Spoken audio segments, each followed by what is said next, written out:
కొన్ని రోజులుగా ఎగువన కురుస్తున్న వర్షాలకి నాగార్జున సాగర్ వైపు కృష్ణమ్మ పరవళ్లు తొక్కుతూ ఉండడంతో సాగర్ రిజర్వాయర్ నిండు కుండలా కనిపిస్తోంది. ఇప్పుడు నాగార్జున సాగర్ క్రస్ట్ గేట్లను ఎత్తేశారు.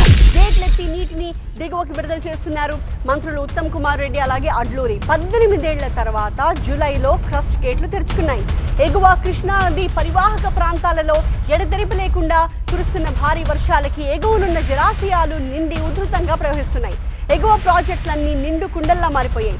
దీంతో వచ్చిన నీటిని వచ్చినట్టే దిగువకి విడుదల చేస్తున్నారు. శ్రీశైలం నుంచి కృష్ణమ్మ పరుగులు తీస్తూ ఉండడంతో నాగార్జున సాగర్ జలకళని సంతరించుకుంది. వరద ఉధృతి పెరగడంతో ఇవాళ నాగార్జున సాగర్ జలాశయం గేట్లనెత్తారు. ఇప్పటికే కృష్ణానది పరివాహక ప్రాంతాల్లోని ప్రజలందరూ కూడా అప్రమత్తంగా ఉండాలి అంటూ వాళ్ళకి చెప్తూ ఉన్నారు. నదిలోకి స్నానానికి కానీ ఈతకు కానీ వెళ్ళొద్దు అని, మత్స్యకారులు చేపలు పట్టడానికి నదిలోకి దిగొద్దు అని చెప్పి అధికారులు సూచించారు.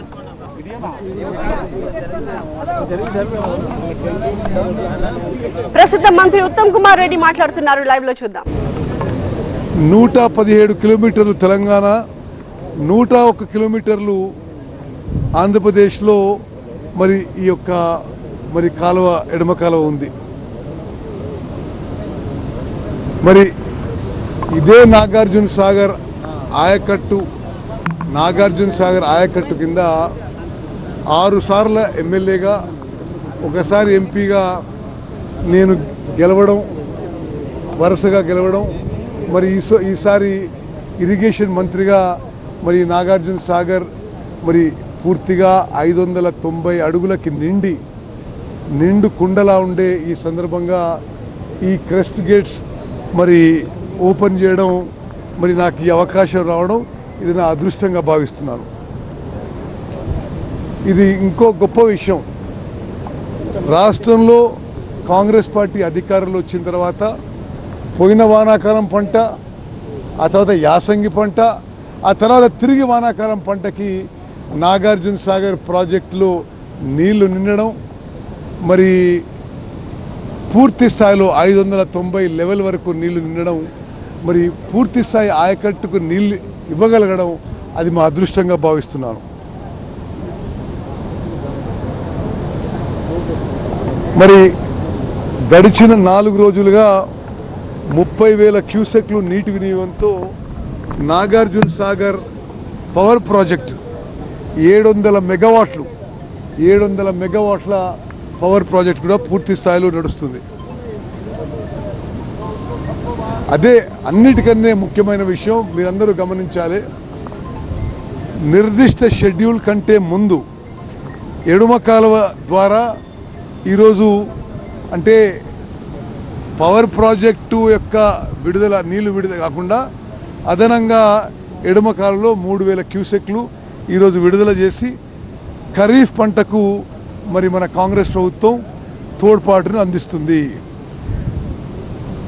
వ్యవసాయ రంగంపై కాంగ్రెస్ ప్రభుత్వం అనుసరిస్తున్న విధానాలతో పోయిన ఖరీఫ్ రబీ కలిపి మొత్తం భారతదేశంలో తెలంగాణ చరిత్రలో కానీ ఉమ్మడి ఆంధ్రప్రదేశ్లో చరిత్రలో కానీ భారతదేశంలో 29 రాష్ట్రాల కంటే ఎక్కువ 281 లక్షల మెట్రిక్ టన్నుల వరి ధాన్యం మరి కాంగ్రెస్ ప్రభుత్వం ఏర్పడిన తర్వాత గౌరవ ముఖ్యమంత్రి రేవంత్ రెడ్డి గారు, ఉప ముఖ్యమంత్రి బట్టి విక్రమార్క గారు మరి వారి నాయకత్వంలో కాంగ్రెస్ ప్రభుత్వంలో రికార్డు స్థాయిలో పంట పండిందనే విషయం 281 లక్షల మెట్రిక్ టన్నుల వరి ధాన్యం కూడా భారతదేశంలోనే నెంబర్ 1 రాష్ట్రంగా మరి వరి పండించే రాష్ట్రంగా మరి తెలంగాణ రాష్ట్రాన్ని నిలబెట్టగలిగడం, మరి దాంట్లో మా అందరి పాత్ర కొంత ఉంది.